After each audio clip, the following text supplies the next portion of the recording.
नमस्कार दोस्तों, स्वागत है आपका आपके अपने YouTube चैनल जीएस जीनियस। जैसा कि आप स्क्रीन पर देख रहे हैं, is it Bangladesh becoming security risk for India? क्या बांग्लादेश भारत के लिए की जो सुरक्षा है उसके लिए खतरा बनता जा रहा है? आज हम इसी बात पर चर्चा करेंगे।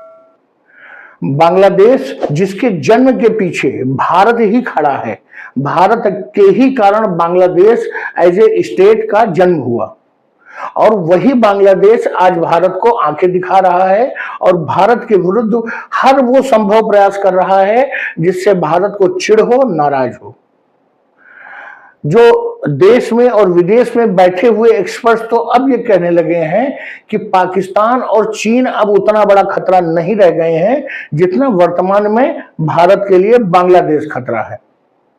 भारत और बांग्लादेश के जो रिश्ते हैं वो अपने दौर के सबसे कठिन जो है चरण से गुजर रहे हैं। तो चलिए मित्रों, इस चीज को आज हम इस वीडियो में एनालाइज करेंगे कि क्या बांग्लादेश वास्तव में भारत के लिए खतरा बन गया है या ये कुछ छोटी मोटी ऐसी परिस्थितियां समय है कि और बाद में वो सब कुछ ठीक हो जाएगा। तो चलिए मित्रों, वीडियो को शुरू करूं इससे पहले आपसे हमारी रिक्वेस्ट है कि अगर आप हमारे चैनल पर नए हैं और आपने अभी तक हमारे चैनल को सब्सक्राइब नहीं किया है तो हमारे चैनल को सब्सक्राइब कर लीजिए, क्योंकि हमारे चैनल पर इसी प्रकार के आपके आसपास की देश दुनिया के जो महत्वपूर्ण समसामयिक मुद्दे हैं उनको छोटे छोटे वीडियो के माध्यम से प्रस्तुत किया जाता है। भारत ने हमेशा जो है नेबरहुड फर्स्ट पॉलिसी को अपनाया है। भारत का यह मानना रहा है कि जब तक हमारे पड़ोसी हमसे खुश रहेंगे तब तक कोई दुनिया की बड़ी से बड़ी शक्ति हमारा कुछ भी बिगाड़ नहीं सकती है। और इसी चीज का पालन करते हुए भारत ने हमेशा अपने पड़ोसियों का साथ दिया है और जरूरत पड़ने पे उनकी हर संभव मदद की है।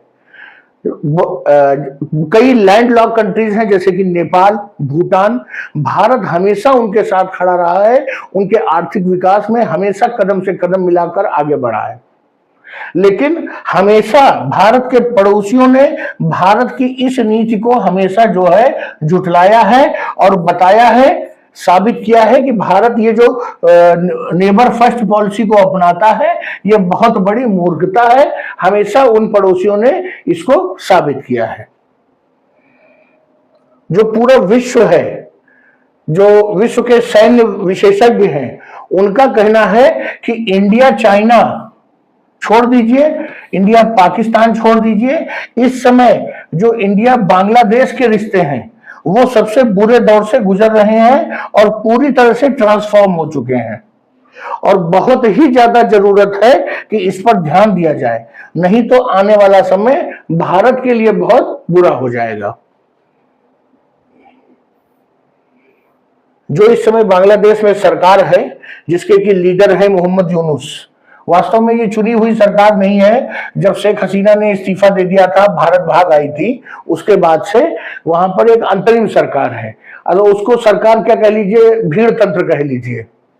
वो लगातार ऐसी कोशिशें सरकार कर रही है जिससे बांग्लादेश में, जहां पर हमेशा भारत के लिए एक समर्थन ही रहा है, वहां पर पूरी कोशिश की जा रही है कि एंटी इंडिया सेंटिमेंट्स को जगाया जाए।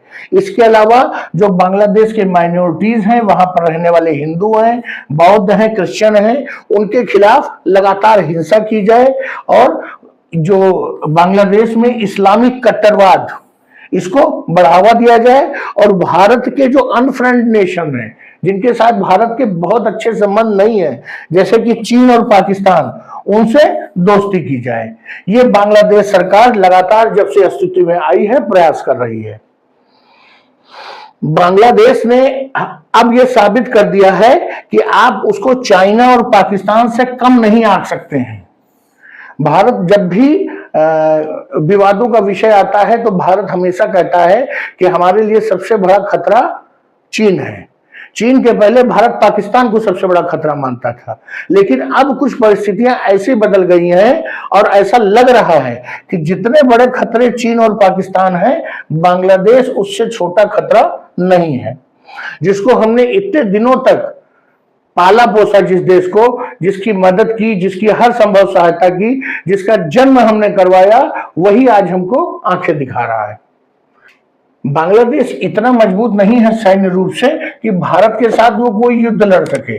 जैसा कि पाकिस्तान और चीन की मजबूत सेनाएं हैं, उनके पास अच्छे हवाई जहाज हैं, अच्छे मिसाइल हैं, और वो चाहे तो भारत के साथ युद्ध लड़ सकते हैं। परंतु बांग्लादेश के साथ वैसी स्थिति नहीं है। बांग्लादेश अपने तीन तरफ से हिंदुस्तान से घिरा हुआ है, और उसने कभी सपने में भी नहीं सोचा कि भारत उस पर आक्रमण करेगा। इसलिए उसने कभी भी अपनी जो सुरक्षा जरूरतों पर कभी कोई इन्वेस्टमेंट सही से किया ही नहीं, क्योंकि उसे मालूम था कि भारत उस पर कभी आक्रमण करेगा नहीं। तीन तरफ से भारत है, एक तरफ से समुद्र है। लेकिन वो ये जानता है बांग्लादेश कि वो चाहे तो अपने वहां कुछ आंतरिक जो सांप्रदायिक तनाव है पैदा करके भारत में जो पूर्वी क्षेत्र है और उत्तर पूर्वी क्षेत्र है, वहां पर जो है तनाव उत्पन्न कर सकता है। कहने का तात्पर्य है कि जब बांग्लादेश अपने वहां हिंदुओं का नरसंहार करेगा तो स्वाभाविक रूप से भारत में रहने वाले जो मेजॉरिटी हिंदू हैं उनको तकलीफ होगी, और वो जरूर अपनी सरकार पे दबाव बनाएंगे कि इनका कुछ इलाज करिए। इसलिए बांग्लादेश जानता है कि वो युद्ध तो नहीं कर सकता है, लेकिन युद्ध से ज्यादा कुछ कर सकता है।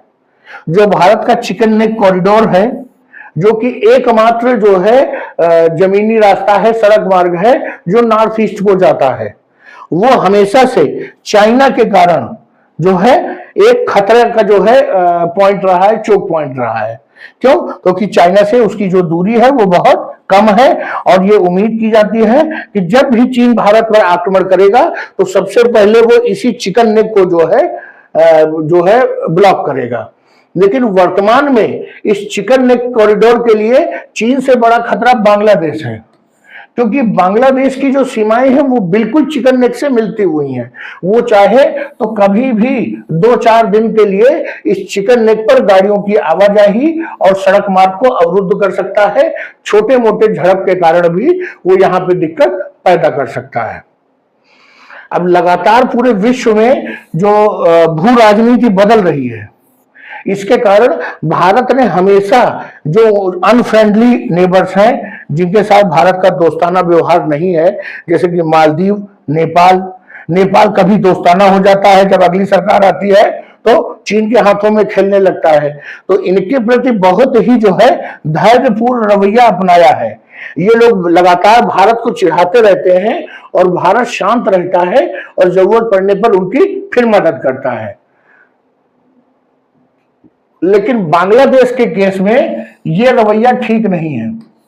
बांग्लादेश अपनी सीमाएं पार कर चुका है और अब समय आ गया है कि भारत आगे बढ़ करके कुछ करे और वो ये दुनिया को दिखा दे कि वो अपनी जो सीमाएं हैं और अपने हित हैं उनको अपने जो बुरे पड़ोसियों से बचा सकता है। अगर अभी नहीं किया तो बहुत देर हो जाएगी और आने वाले समय में ये जो देरी है वो भारत को बहुत महंगी पड़ेगी। बांग्लादेश का जब जन्म हुआ था तो जो इनके पूर्वज थे शेख मुजीबुर रहमान, जो कि उस समय बांग्लादेश की आजादी के लिए फोर्थ फ्रंट पर लड़ रहे थे, उन्होंने एक सेकुलर आइडियोलॉजी को अपनाया था और एक सेकुलर नेशन बनाने का प्रयास किया था। लेकिन वर्तमान में वहां पर बांग्लादेश में जो वहां की अंतरिम सरकार है वो सेकुलर आइडियोलॉजी को बहुत पीछे छोड़ चुकी है और इस्लामिक कट्टरवाद पे भरोसा कर रही है। बांग्लादेश लगातार भारत की सरकार को, भारत में रहने वाले बहुसंख्यक हिंदू समुदाय के लोगों को लगातार चिढ़ा रहा है, क्योंकि वो लगातार वहां पर हिंदूज की टारगेट किलिंग कर रहा है, चुन चुनकर महत्वपूर्ण बड़े बड़े हिंदू नेताओं की हत्या करवा रहा है। लगातार वहां पर सांप्रदायिक हिंसा हो रही है, हिंदुओं की दुकानें लूटी जा रही हैं, हिंदुओं की माँ बहन बेटियों का अपहरण हो रहा है, उनकी इज्जत लूटी जा रही है, घरों को आग लगाई जा रही है। इन सब चीजों से भारत की सरकार और भारत के जो मेजॉरिटी पॉपुलेशन हिंदू वर्ग है उसको तकलीफ होती है, उसको दर्द होता है। बांग्लादेश की जो इंटरिम सरकार है, जो वहां की अंतरिम सरकार है, उन्होंने पाकिस्तान के आईएसआई चीफ को चिकन नेक के पास बुलाया था अपने एरिया में और ये उनसे सलाह ली थी कि बताइए और क्या यहाँ पे कर सकते हैं जिससे भारत को और ज्यादा तकलीफ हो। अब आईएसआई चीफ ने उनको क्या सलाह दी होगी, उन्होंने यही कहा होगा कि भैया हम 3-4 बार मार खा चुके हैं, अब तुम जो खाओगे। इसके बाद भी बांग्लादेश नहीं सुधरा। वो जब चीन यात्रा पर गए थे मोहम्मद यूनुस, तो उन्होंने वहां पर ऐलान कर दिया कि guardian of the Indian ocean Bharat नहीं है, बांग्लादेश है। यहां तक कि यूएसए, फ्रांस, ब्रिटेन, रशिया, ये जो बड़ी महाशक्तियां हैं, यहां तक कि चीन भी इस बात को स्वीकार करता है कि अगर कोई guardian of the Indian ocean है तो वो इंडिया है, क्योंकि इंडिया के जो नेवी के शिप्स हैं वो इंडियन ओशन को पूरी तरह प्रोटेक्ट करते हैं। अगर किसी भी देश का कोई मर्चेंट वेसल किसी समस्या में होता है तो बाकी जो बड़ी बड़ी महाशक्तियां हैं वो घबरा के चुप बैठी रहती हैं, लेकिन भारत के जो नेवी शिप्स हैं वो तुरंत इंटरवीन करते हैं। चाहे समुद्री डाकुओं से बचाना हो, चाहे यमन के आतंकियों से लड़ना हो, हमेशा भारत की नेवी ने आगे बढ़ के दूसरे देशों का और अपने देश के मर्चेंट वेसल्स की सुरक्षा की है। लेकिन अब बांग्लादेश का कहना है कि उसने भारत को पछाड़ दिया है और बांग्लादेश ही अब जो है गार्जियन ऑफ इंडियन ओशन है।